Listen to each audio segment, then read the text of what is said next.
Hello, everyone, and welcome to the Franchise Show. I hope you're all doing well. This is the show, I'm going to do it, where we get under the hat of some of the most important topics in franchising. So, what do? Each week, we take a different topic and we have a deep delve into that topic with a lovely guest. And today is absolutely no exception to that. We have a lovely guest. And a guest that previously was on our sister show. So fantastic to have Amrit back. So the topic today is franchise competition and competition in general, and how we interact and how we deal with our competition and work with them even as well. So it's going to be a fascinating conversation, and I don't think it's a conversation that we have enough in any industry, in fact. Now, this is a live show. Well, it is live if it's somewhere between 5:15 and about 6:05 on a Tuesday, particularly Tuesday the 24th of September. So if you are here, please put a comment up and we will put it up on the screen a bit like that. And we will recognize you when you're here. So if you are here, please do that. It'd be great to have your comments on today's episode. So we have franchise competition, and we have our wonderful guest, Amrit Dhaliwal, and he's a fantastic chap. As I say, been a guest before on our sister show. Firstly, welcome to the Franchise Show this time, Amrit. Thank you for having me. It's a pleasure to be back. You're absolutely welcome. And do you know what? I'm going to share with the audience why I particularly wanted to have you on this particular episode when we're talking franchise competition. And the reason for that is because ever since I connected with Amrit, he's been a big advocate of his peers, his competition. He's always the first to congratulate other care providers in their successes. And I think it's an attitude that we should all follow with our competitors. So I'm really looking forward to getting into this. Amrit, perhaps you could start. I mean, most people know you, but introduce yourself and give us your sort of opening thoughts on how you interact with your competition within your industry. Great, thank you. And that's what a wonderful introduction. Thank you, Harvey. I'm Amrit Dhaliwal. I'm the CEO and founder of Walfinch, and Walfinch is a home care brand that franchises. I started as a franchisee of a different home care brand, and just felt like I had more to give, and built my business up, sold it, and went over to the other side and started franchising my own brand. And it's a really interesting question about competition, because even as a franchisee, when I was had one location, I really focused on building relationships with my competitors. And actually, I remember that at one point in one of my home care brands, a quarter of my revenue came from referrals from one of my competitors, which was unbelievable, right?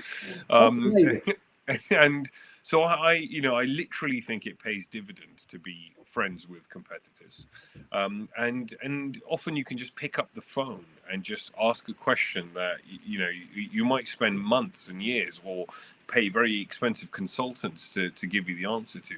I've been in that situation numerous times within my sector in the home care space. There are some phenomenal people, excellent franchisors that have really kind of worn the t-shirt, got the experience, and really willing to give back. And we can get into actual stories, but there's tons of that. And I think if you leverage that, it can be very powerful for you and for the industry as a whole. No, fantastic. I mean, I always get such fantastic value, as I hope does our community, from these conversations. But I always write down things that that my guests and the audience say, be friends with your competition. I really love that, and also about the fact that it's about building relationships with your competition. It's so important. Look, before we get further into this conversation, I want to recognize all the wonderful people that are here already for this conversation. So we have the ever wise Simon Wise. Great to have you here, Simon. He's put hello, franchise friends, and he's probably doing that as well. Great to have you here, Simon. Looking forward to hearing your thoughts as well on competition and how that fits into our industry. We have Penny Hopkinson, and Penny's put hello, Harvey and Amrit, and all franchise friends from a not so sunny Cornwall. I don't think it's sunny anywhere in the UK today. Great to have you here, one of our lovely sponsors. You have your QR code on the screen, and is it the right way round? Yes, it is today. You see, I'm going to play that game. Is it the right way round? Who else do we have? We've got the wonderful, the lovely Sanjay here, and he's put hello, franchise friends. Looking forward to hearing from Amrit. Well, so are we. We have Katrina here, Katrina Newman. Hello, Amrit and Harvey, and all other franchise friends. We have Jody Reed here, somebody I met at a networking event. We talked about building relationships, and we do that all over the place on LinkedIn. So great to have you here. Looking forward to hearing your thoughts on competition and how that fits into compliance in your industry. We have Johnny Joseph, all the way from Los Angeles. He's put hello, franchise community from an overcast and not so warm Los Angeles. Thank goodness, finally, I've been waiting, that Los Angeles is not sunny. That's the top news today. Great to have you here, Johnny, and looking forward to hearing your thoughts. Johnny is a franchise auditor, so great to hear your thoughts on competition. We have the lovely Tim Morris, lovely chap and a friend to the franchise community. Tim's put, this is one to watch. I am in awe of the growth of the Walfinch brand. Hearing Amrit's thoughts on franchise competition will be valuable. It certainly will be. Let's have a look. We have Natalia here. Again, fantastic to have you here, Natalia. Former guest on the franchise show, does a fantastic podcast all about franchising, which I'm a big fan of, with Tim and with Kevin Ayres. So please check out the FranChat podcast as well. And Natalia's put hello, Amrit and Harvey. No, the other way around. Whatever. I'll get there. We've got the lovely Don Cohen. Always great to have you here, Don. He's been enjoying this great conversation with Harvey and Amrit. Don taught me everything I know about LinkedIn Live. So if you like what I do, please check Don's profile out and he can show you how to do it. We're going to come back to a couple of comments from Natalia and Penny in a moment, and one from Sanjay that are a little bit into our conversation, but let's recognize one or two more. So we've got Jitin here. It's always great to have you here, Jitin, former guest, franchisee, age just 22, and he's put good afternoon, franchise friends. And we got Simon, who has put franchise friends trademark exclamation mark. No, I'm afraid you've got to share it now. Everyone will be wearing a hat soon.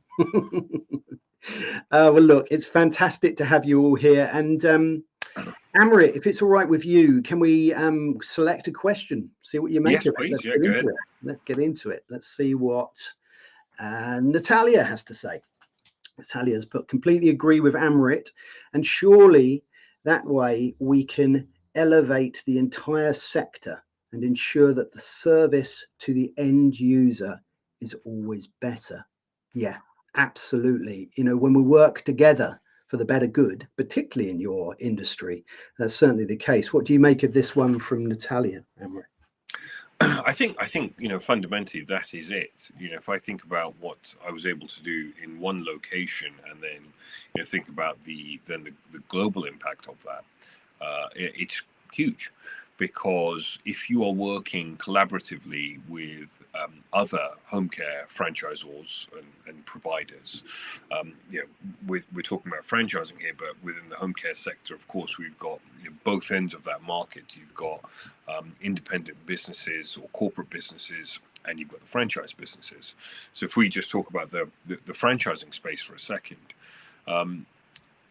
very much working with everyone as colleagues is absolutely, for me, the way forward. It's the way that you will all learn. Simple thing like, I remember picking up with Lucy Campbell at Right at Home, and just picked up the phone to her and said, hey, look, wanted some your thoughts on how you guys do your policies and procedures. This is when we were sort of quite early doors, and thinking about, well, what's the best way of doing that. Now I could have hired someone in, and sort of for £1,000 had them answer the same question, but actually I was able to pick up the phone to her and say, well, what do you think?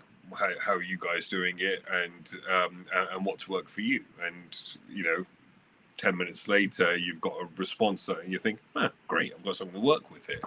And vice versa as well. There's been numerous occasions in that situation as well. But my point is, and it's not always about, having a transactional relationship. It's about saying, well, we all want the sector to be better. We all want a higher standard and a higher base level.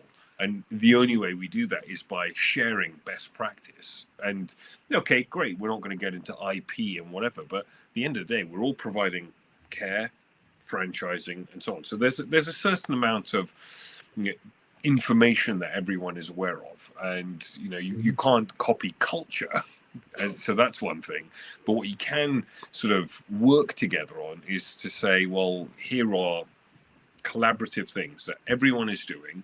How can I do them better? How do we all provide a world-class service or more of that? I think that's fantastic. And I think it's really relevant to say you can't copy culture. So you're always going to have something that's unique about your business, even if you share things with other people for the greater good of the industry. I'm going to pick out a comment here from Penny because it's relevant with what you were saying there, I think. And I'm really interested for your take on this. Penny's put the care sector is unique in the way you collaborate. What other sectors do you think would benefit from such close collaboration, and why? Amrit, first of all, do you think that the care sector is unique in the way it collaborates? And do you think that's because you've got such an important job to do in terms of the care you offer to the users of the service? Yeah, it's really interesting. I think that we do collaborate quite a lot, actually, probably more so than lots of other sectors. And some of that may well be because of the various organizations that exists within the care sector. You've got the Home Care Association, you've got the franchising bodies, the BFA, and so on. And you've got all that subdivision within that of saying, well, okay, this is social care. You've got quite a lot that happens, and we, I think the guys in the social care sector really quite enjoy a night out, and sort of the conferences and so on. We're together a lot, and speaker circuits and so on. So I think there's a lot of that collaborative stuff that happens, and all of the kind of almost sort of water cooler moments that happen throughout a month, because you'll see people. So, and having been in other industries, I think that we probably are unique to a certain degree for that. And I think that could other sectors benefit from that? Well, what sector wouldn't benefit from collaboration? I think that's actually the question to ask. You've got so many people here from different backgrounds. You've got Simon from recruitment, Natalia from a legal perspective, and you think, well, I've seen it myself. The BFA do sort of legal seminar, which is excellent, and you go along and you've got all these different lawyers from different companies coming together, talking about best practice and saying, well, okay, well, this is how an agreement should be written, or this is, all of the nuanced approaches that different people take, and you think, well, you're sort of almost watching back and forth happening, and that kind of table tennis before everyone says, oh yeah, okay, well, here you go, that's the way to do it. And so from my perspective, I'm thinking, well, actually, would we be even more ethical as a sector if, you know, the legal guys got together? And I think actually, from what I can see outside in, I think they do a pretty good job of that, actually. But, you know, how far can we take that? Are we where it needs to be within home care or care in general? No. But does everybody want it, and is everybody willing? I'm yet to meet somebody that isn't willing, truly, and I'm not just sort of saying that. My sort of ethos in life is always just give without expectation, and you know, goodwill will circulate, right? And so with that in mind, I'm always very open. If someone picks up the phone to me, I'll always say, you know, okay, great. If I can't speak right now, I can at this time, or, you know, if whatever, we'll grab a coffee or we'll meet at one of the events and so on. But what I think that then does is it means that it attracts a different kind of approach that people have to you. Now, I'm yet to meet somebody where I've picked up the phone to a direct competitor, and I think that there are different levels of competitors.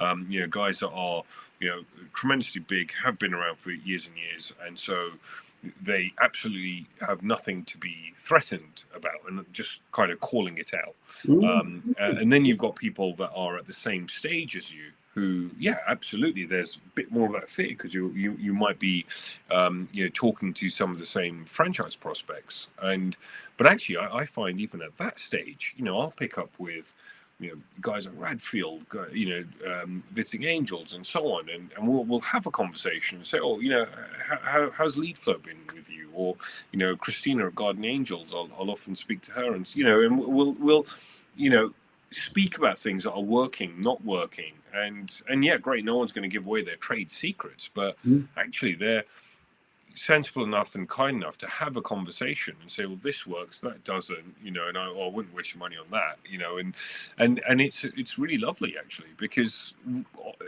most people, when I was buying a franchise, I spoke to all of the, or a majority of the same franchisors that someone would speak to today if they're buying a home care franchise. And, you know, I went with where I went with for all of the different kind of reasons. Everyone's sort of, you know, outwardly providing the same thing. If you don't know, here's the policies and procedures, here's the kind of the toolkit and so on. But you're buying culture. So I also don't necessarily believe that you are competing for the same franchisee either. And then same thing on a client level, certainly in our sector, is so vast that you're almost never competing for clients, you know. You're actually competing for the staff, if anything. But even that, I think that everyone takes a slightly different approach to it. And, you know, some people want someone, you know, full-time. Some people focus specifically on sponsorship, and others want lots of part-time staff and so on. So I think actually it's such a nuanced thing that you very rarely will come up against one of your competitors. It's actually, I think, quite rare. I mean, I think that you have a unique attitude, and I think that you said there, you give without expectation, and it clearly comes across in everything that we see you do. And I think because you have such a giving attitude, right, to anybody who would want your advice, even if they were starting their own franchising care business, I'm sure you would advise them on the best way to do it. Partly because I genuinely think you want to give without expectation of something in return, but also because it's very clear that both you and many other people, in fact, I would say almost every person within the care industry, just wants to provide good care, and to have people in the industry that provide good care. But I think it's really interesting as well that you said you've yet to meet somebody who wasn't willing. You know, you've given them a call and they're going to help you. And I think sometimes people just hold back talking to their competition because they're afraid. They're afraid of that they might give something away that might disadvantage them. They're afraid that they might be told where to go. And I think that fear stops people having this collaborative approach to their competition. And it's just so refreshing to have people like yourself that's getting over it. Truly, it's really interesting. If I can recount sort of two stories for you. I think it was last year at the NEC before the franchise show. It was our first one. And it was one of the events that were happening the night before the show. And I saw Trevor Brockbank, chap that started Home and Said. And, he pulled me aside. We sat down. We each nursed a glass of red.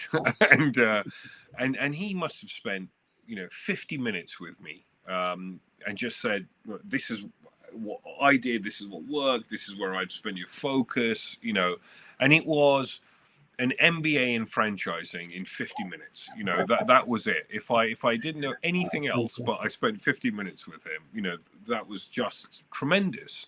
And that was totally, when we're talking about, giving without expectation, well, there you go, right? I have nothing to offer him apart from the glass of red. So, and then, I think in more recent times, I've built quite a really nice friendship with Ken Deary at Right at Home. And, we can pick up the phone to each other, and it's not always about just learning or whatever, but sometimes, you kind of, it's really interesting. I mean, he's tremendously giving as well, I must say. If I've asked him for outright advice, how would you deal with this? And we've sat down, had a lunch, and dug in, and it's weird actually when you step back and you think about it. That is bloody odd that somebody would spend that time giving really honest opinions, and I think that says it all. You've got these guys that have got tremendous amounts of experience creating culture for a sector, and I think that we all need to kind of just pick up on that. And the franchise show coming up, I'm not. Well, this is out now, right? This is live. So this is the only franchise show now. Yeah, this is it. So but if you think about the NEC, and I think if you go down those aisles and you have a chat with one of your competitors, invariably they're willing to have a conversation. If I go up to one of my competitors, how has it been for you today? How many people have you spoken to? They'll tell me, right? But what I need, in my opinion, need to do in that situation is be willing to listen. Whether I agree or not, for whatever the question is, I need to be able to listen. I also need to be able to actually be able to ask a question, right? And know that it doesn't take anything away from me to be able to ask a question. Because I think there's a lot of that. I think there's a lot of, oh gosh, if I ask them, does it sound like I don't know what I'm talking about, whatever? But who cares, right? Let's just ask a question. Let's just speak. And I think there is a bit of that kind of British stiff upper lip stuff, because I go out to the States a lot to learn about franchising, and I think they do it very well out there. And my goodness, if we think that we're we're willing to give, you can. I sat down with people that have got 300, 400, 600 locations that literally will have a coffee, have a focus half an hour conversation with you, and say, right, here you go. This is what I would do. This is how I'd slice and dice data, or whatever it is. It's just a really interesting culture that they've got, which I think we can. If we're willing, there's nothing stopping us having that same culture. In fact, I feel like we're in this new age of franchising in the UK, and I think 10 years ago it was very different. Whereas I think in today's market, you can pick up the phone to suppliers. Natalia's on the call. Someone like Natalia. We've met for coffees and done lots of work and whatever, and various other people in that situation. Tim, we've shared many conversations. Absolutely, absolutely, and I think it's some great examples there, some great stories of how collaboration has worked. I don't want to neglect our wonderful audience. I could chat away with you, Amrit, and it's just so fantastic. But we've got some great questions coming in, so let's have a little look at one here from Simon. What's he put? Simon's put one of the greatest examples of collaboration was the Home Care's Got Talent show. How did that come about? Oh, well, this is interesting. This is not something I'm particularly aware of. So tell me the story of what Home Care's Got Talent was all about. Yeah, it was great. I mean, I unfortunately was unable to make it to the final on account of a broken toe, but that's a whole different podcast. Talk about that then. Otherwise, I was going to do my bangro on the stage there. Well, we'd like to see that. I was shockingly taking some calls on a walk, which I like to do. You know, keeps me active. And Dan Archer. Shout out to walking with Walfinch. I think. That was actually just walking on my own. So you know, that was walking with Amrit. So and Dan Archer picked up the phone to me and just said, "Hey, Amrit, look, you know, I've got this thought, and you know, I'd love to get everyone collaborating within the home care sector. I feel like, you know, we don't do enough." And I thought it was a wonderful idea. And I think at the time he'd spoken to the guys at Radfield and ourselves, and I thought, great, you know, we sort of pulled together and got behind care workers and celebrated them. And what a great story. And I think, you know, if you look at the images, and I think there's a really lovely video on YouTube that I saw as well, that, you know, you've got basically all of the different brands that came along to this, that celebrated care workers, that, you know, enjoyed time together and really kind of let their hair down and got stuck in. I think that's what it's all about. You know, that's really where creative stuff happens, not, you know, when you're keeping all of your cards close to your chest. I think it's really hard to have creative things happening, because you're always kind of worried about what is somebody going to find or look at and whatever. And I think when you're sharing, it's a very different attitude. And I'm a big believer in kind of universe attracting things, and I think that keeps things circulating.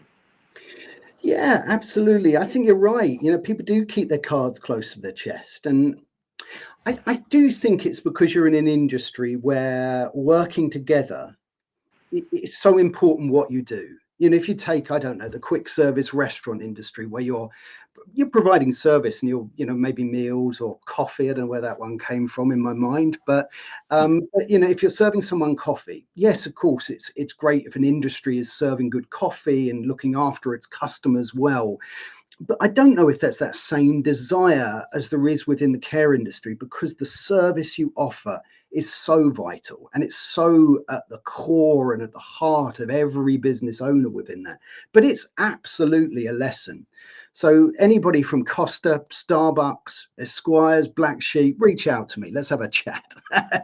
Hey, look, you know, I mean, it's important. I think it's so important, though, right? You know, what if you guys get together and everyone realizes that, hold on a second, we're 1 degree too hot on this milk and we're burning the bean or whatever, you know, and it just changes the game again. I'm totally with you, and I think it's one of the big reasons I wanted to have this conversation, because it's not across the board. It is unique. I think it's unique within franchising. I think it's unique within care within franchising. And I think it's unique with you in care and in franchising. And we've sort of reached the pinnacle of collaborating and sharing with our competitors. And I cannot think of a better example to follow than yourself. So again, thank you so much for having this conversation. We're going to get to a few more comments in a minute. If you have just joined us, this is the Franchise Show. And today we are discussing franchise competition. And in fact, competition in all its guises, whether it's a franchise business or not. So please, if you're here, put in a comment and we will have a little bit of a chat about it. A couple of other things I was going to say as well. If you do get an invite for the franchise show, if you can just accept that, that always helps me. And I'm experimenting with sending invites out by email to make the process easier. And I'll be sending you some WhatsApp messages to see whether it's okay to send an invite out by email. If it is, please let me know. And we've got some news next week. We have another lovely sponsor to be added to the lovely QR codes that are on the right. So we will announce that next week. Anyway, let's get back into it. Let's have a look at something here from Sanjay. Let's see what he's had to say. How, Amrit, great to hear about your approach with your competition. Are you able to provide examples of when you collaborate with your competition? For example, with the aim of helping and elevating the wider home care cause. Well, I mean, you've given some great examples of that. It's fascinating to hear that story of how that person, gave you that time, and you clearly give. I mean, are there any other examples that spring to mind? I mean, you do it all the time and every day. It must be very hard to pin one down. I think when you are in the home care sector and there are, I do a decent amount of public speaking, and that gives you an opportunity to then speak to a lot of people, and they'll come and speak to you afterwards, or you'll go and therefore naturally be at all of the shows and hear people speaking and so on. And I find it's a really interesting thing to then go and befriend a lot of the speakers. Actually, that's kind of how I learned about people within the sector and what everyone else was up to. And there's been loads of different examples. I mean, someone outside of the franchising space, Raina from Akin Care, she's a CEO there, started off, as I think her journey started as a care worker and built her way up. And it's just such an interesting thing where, you can sit down with somebody and talk about, well, okay, what sort of training are we providing? How could that training be better? And you're having this collaborative discussion. Then you're able to go into a more sort of national platform and be invited to events with the Home Care Association, for example, and you're talking about, well, how could that impact the rest of the market? And when they're a lobbying body to the government, what can we be doing there to try to help propel the agenda and so on? And so, when we're talking about how we can improve the whole sector, I think it's really difficult to do that as one single provider, regardless of how many locations you've got. But when you come together, you're a force, and then you have to be listened to, whether that you're lobbying the government, whether you're sort of working with improving pay rates for care workers, or whatever that might be. Yeah, I love that. I love that. Again, they're just great examples of how we should be doing this. And yeah, I love it. I love it. Let's have a look at a few other comments that have come in. We've got Jason Kaber from SEO Samba that has joined us. He's put better late than never. Well, you're welcome whenever you join us, Jason. And he's put hi, Harvey and Amrit. Looking forward to hearing your thoughts on competition, Jason. Let's have a look at a big comment, and I'll have to put it up and then take it away. Otherwise, it'll get rid of our faces and the QR code.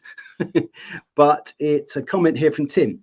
And Tim's put, we seem to be in a great era of franchising. I'm seeing more and more collaboration between franchisors in the same sector, as well as across sectors. The children's activity sector is another good example of brands talking to their competitors. This can only be good for the represented sectors and franchising as a whole. No other sector I know has this dynamic. I think you're absolutely right. We are honored, I think. And I think it's a big reason why when people get into franchising, it's a club they don't really want to leave, because it's incredibly social. It's incredibly supportive as a sector. I've never seen anything like it. I've been in all sorts of different sectors, all sorts of different businesses. And since I've been in franchising, it's been unbelievable, the collaboration, the friendships, the support. So we have the basis to be the world leaders in terms of collaborating with our competition, don't we, really? I mean, truly, and actually, I think to Tim's comment, which I think is really true, and I knowing some of the kids' activities franchisors, I think actually one of the things that we both have in common with the social care sector and children's activities is they're emotive, right? The end product is emotive, and everyone cares about their elderly, and everyone cares about their kids, like slightly more than other things. And I think so it helps kind of develop that at a faster rate, but there is no reason why you can't do that in horticulture franchises or pet franchises and so on, because I think it's people also really care about their businesses. And so the great thing with franchising, I think, is that the great cross brand and cross-sector thing is that we're all talking about how to develop better quality businesses and how to improve unit level economics and so on, and actually that's agnostic to sector. Yeah. I think you're right. I wonder as well. I mean, you talked a little bit there about America, and this show is absolutely a crossover between America, Canada, here in the UK, and all the way around the world, but particularly here in America. And we learn a lot of things from one another. They've been doing it a lot longer than us. They're much more regulated, but there's lots of lessons to be learned. But I think that here in the UK, because we are relatively new as an industry, I've got a big passion, and it will come out more and more next year in terms of what I'm doing to get younger people into franchising as an option, for them to understand what it is, to know that you can do franchising as well as getting a job or starting your own business. It's this something in between that university leavers aren't aware of. Well, we're gonna change that here at the Franchise Show next year. That's for sure. We got some exciting ideas there. But look, I think you're right about emotive businesses, but then you're also right, care, children, pets, these come high up on the list, but you're also right that people are emotive about their businesses anyway. It's people's passions. I mean, the other thing, and I'm going to touch on this, we started to speak about it last week controversially, and Natalia is going to get annoyed with me to me bringing this up, but I'm going to anyway, because I can do what I want, can't I? But when we put out posts, and if we put out posts or we put out adverts that mention our competition, right? Now, if you did that and you weren't collaborating with your competition, you were just mentioning them to get you up, and we were talking about SEO. There we go, SEO Samba. We were talking about that. And by mentioning your competition, you may appear in a search. But look, if you're collaborating with them, if you're spending time with them, if you're going to an event with them, if you're sharing and having a lunch with your competition, you can rightly say, I had a great lunch with so-and-so from Radfield, or somebody from Home Instead, or or Caremark, or whatever it might be, and you're naming them, but you're naming them for a genuine collaborative reason. What do you think? I think that where it's organic, great, and I know that a lot of brands do that, where I'll type in Walfinch and some random care company will turn up, and I'm like, hold on a second, under the sponsored ads and so on. We don't really, I don't think, and actually I'll check this because I'm a little bit distant from our SEO guys, but we don't, or I wouldn't really be comfortable us doing that. So I'll be putting that on my to-do list after this. And I think that there's where there's organic stuff going on, that's great. But at the same time, I think you need to make a view of that. I sort of feel like it's a tricky thing.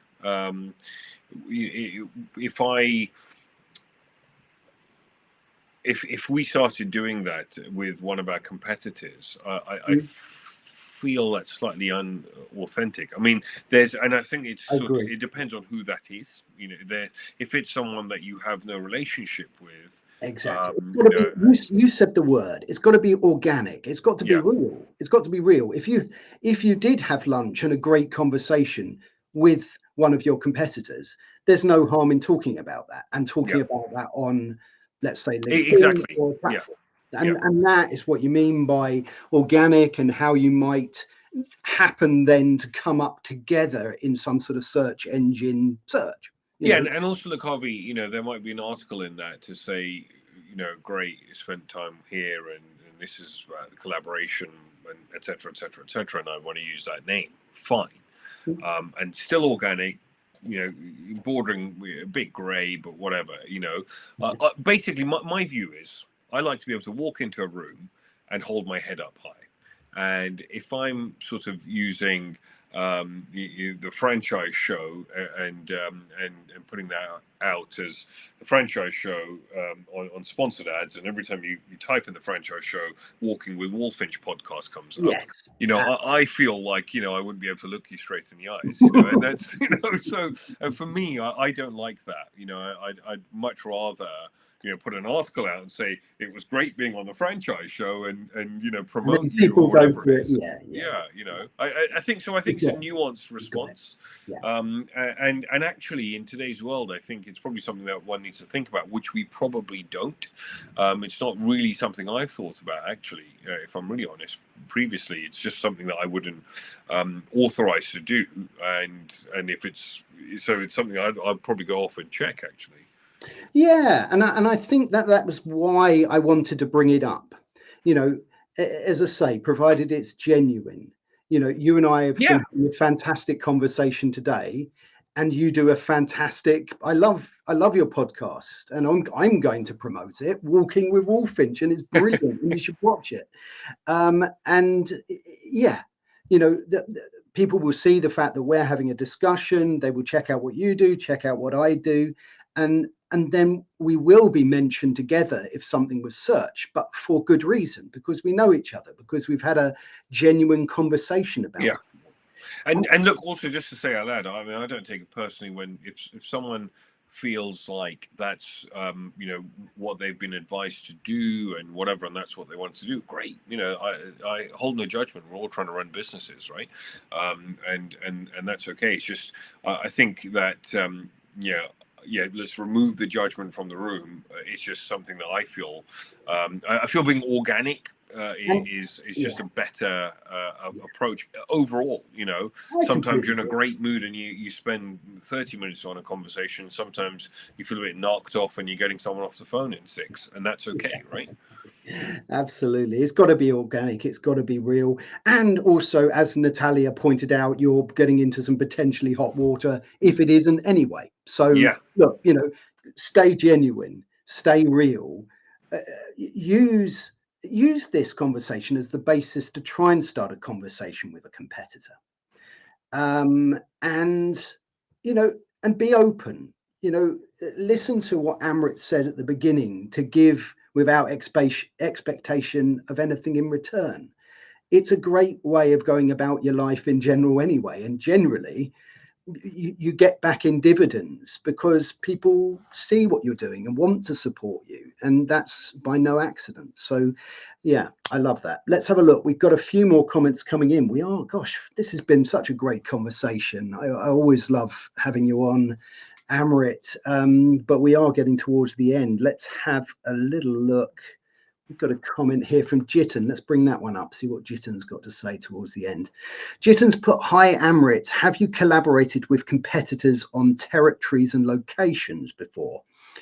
Also, have you executed any shared marketing drives for areas where there may be a lack of care workers or operational workforce, for example? This is getting into a really nuanced and interesting area here. You know, I think the care sector, my wife works for the NHS and she worked for the care sector for many, many years. And I think it's similar to also to the hospitality industry. There's a shortage and a demand for staff. you know, and working together to look at that, you know, may be an interesting idea. What do you make of Jitin's comment here?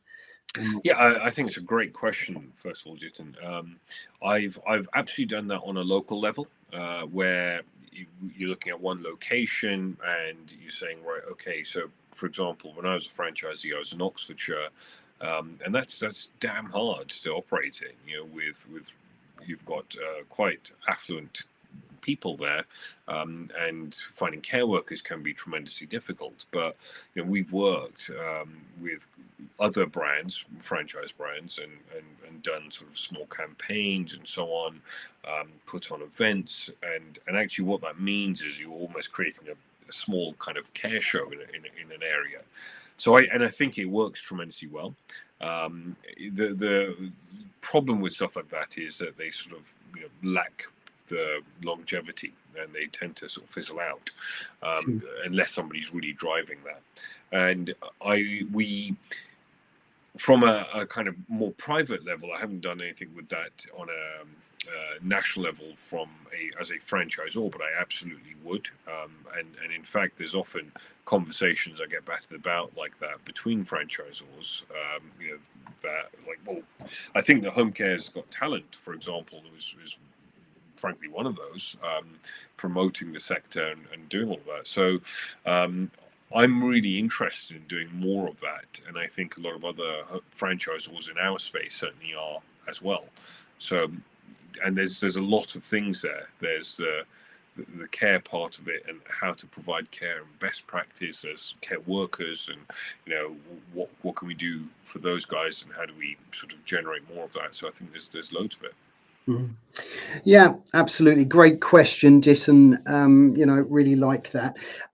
We are drawing towards the end. We've got one person that I want to make sure we recognise, and it's Gabe. Gabe is a great supporter of me and what I do, and he's a lovely chap and always very giving of other people around him. He's put, "Hey there, fellas. Hello, everyone." Well, hello to you too, Gabe. Great to have you here.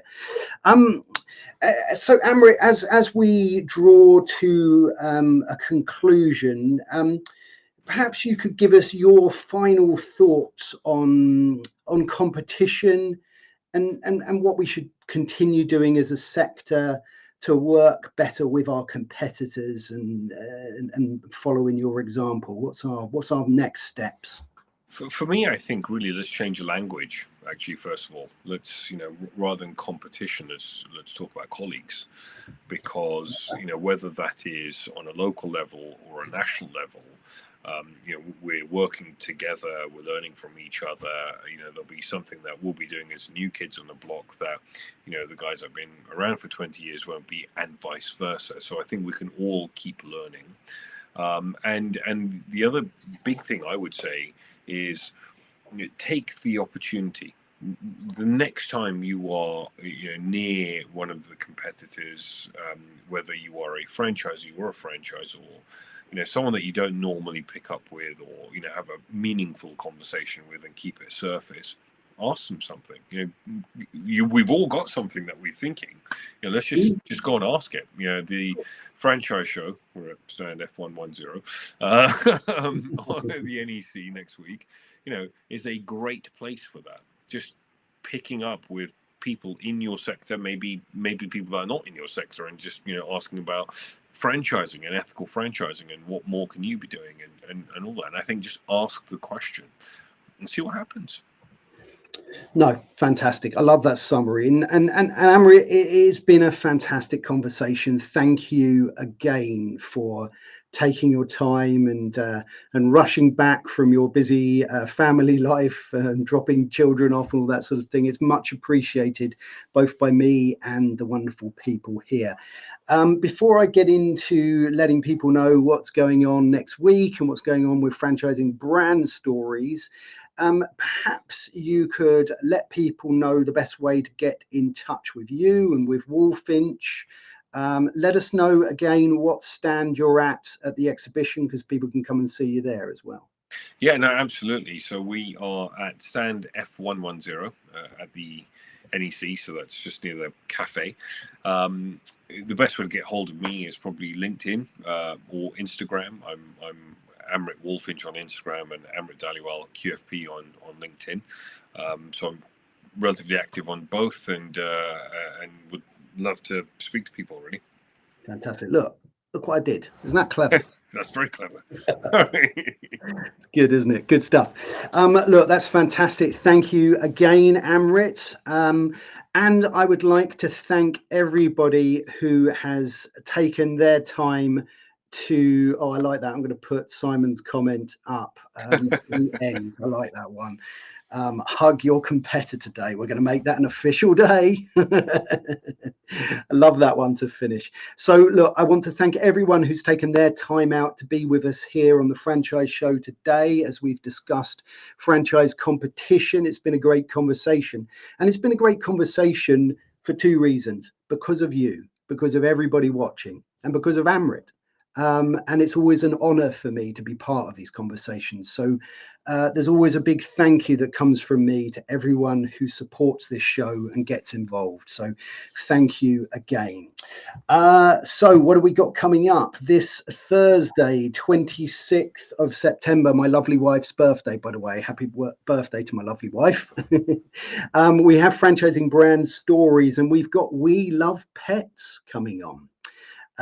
So we're going to be finding out what's under the hat of Ryan White and We Love Pets. So I expect my cat will want to join in on that particular episode. And next week on the Franchise Show, we have a special. We've managed to get Doug Downer, the franchise guy from Australia, on. Now, normally it's 3:15 in the morning when this thing goes out, but he's at the franchise exhibition at the NEC. So we're going to get him to come on and talk all about franchising in Australia. So that's going to be a fascinating conversation next Tuesday. Both the shows are at 5:15 GMT, 12:15 EST.